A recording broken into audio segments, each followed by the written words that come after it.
નમસ્કાર દર્શક મિત્રો, જનરપન ન્યૂઝમાં આપણું સ્વાગત છે। મિત્રો, વર્ષનો છેલ્લો દિવસ એટલે 31 ડિસેમ્બર અને 31 ડિસેમ્બરના દિવસે પાર્ટીની મોજ માટે બુટલેગરો દ્વારા ખાસ કરીને ડભોઈ પોલીસ સ્ટેશન હદ વિસ્તારમાં આવતા પુનિયાદ ગામ અને કાયાવરણ ગામમાં વ્યવસ્થા કરવામાં આવી છે। તમે જોઈ શકશો, આ પુનિયાદ ગામનો વિડીયો છે। ગામમાં જે કહેવાય કે પ્રવેશ કરતાની સાથે જ ગાયના તબેલાની પાછળ આ ખુલ્લેઆમ ભારતીય બનાવટનું ઇંગ્લિશ દારૂનું વેચાણ થઈ રહ્યું છે। તો પહેલો વિડીયો તમે જે જોયો એ કાયાવરોહણ ગામનો છે। કાયાવરોહણ ગામમાં ખાસ કરીને ડભોઈ પોલીસ સ્ટેશનની કોઈ પણ ધાકબીક વગર આ દારૂનું વેચાણ થઈ રહ્યું છે। કાયાવરોહણ ગામ હોય, પુનિયાદ ગામ હોય, અહીંયા બુટલેગરો એટલા માટે બેફામ રીતે આ ખુલ્લેઆમ બિયરના ટીન તેમજ ઇંગ્લિશ દારૂની બોટલો વેચી રહ્યા છે, કારણ કે ગ્રામ્ય એલસીબી જે અત્યારે આરામથી 31 ડિસેમ્બર મનાવી રહી હોય તેવું લાગી રહ્યું છે, કારણ કે બુટલેગરોને જાણે પરમિટ આપી દીધું હોય કે ગુજરાતની અંદર બેફામ રીતે આવા તમે મજાના ટીન વેચો અને મોટા પાયે રૂપિયા કમાવો।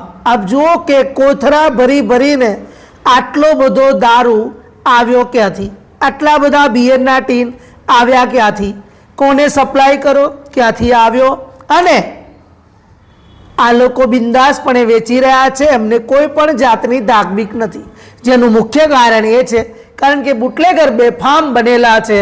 ડભોઈ પોલીસના તેમના પર 4 હાથ છે। મીઠી મલાઈ ડભોઈ પોલીસ સ્ટેશનમાં પહોંચાડવામાં આવે છે, માટે બુટલેગરોને કોઈ પણ જાતનો ડર નથી।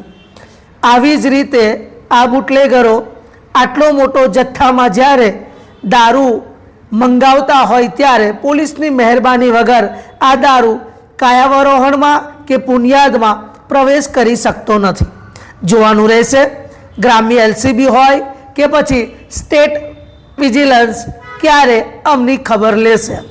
આપ સ્ક્રીન પર જોઈ શકશો કે રૂપિયાનો થપ્પો 500-500ની નોટો લઈને એક વ્યક્તિ જે વેચાણ કરેલા રૂપિયા ગણી રહ્યો છે, તો બીજી બાજુ લાલ કલરના બિયરના ટીન તેમજ સિલ્વર કલરના બિયરના ટીન વેચાણ કરતા નજરે પડે છે।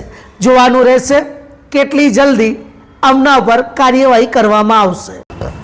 કાર્યવાહીના ભાગરૂપે જોવા જઈએ તો ગુજરાતના યુવા ગૃહમંત્રી ખાસ કરીને એવું કહેતા હોય છે કે અમે ગુનાહિત કૃત્ય કરનાર કોઈ પણ ચમરબંધીને છોડીશું નહીં। આટલો બધો આ વિદેશી દારૂ અહીંયા આવ્યો છે, આ કયા ચમરબંધીઓ છે અને તેમની પર કેવી કાર્યવાહી કરવામાં આવે છે તે જોવાનું રહેશે। બ્યુરો રિપોર્ટ, જનરપન ન્યૂઝ।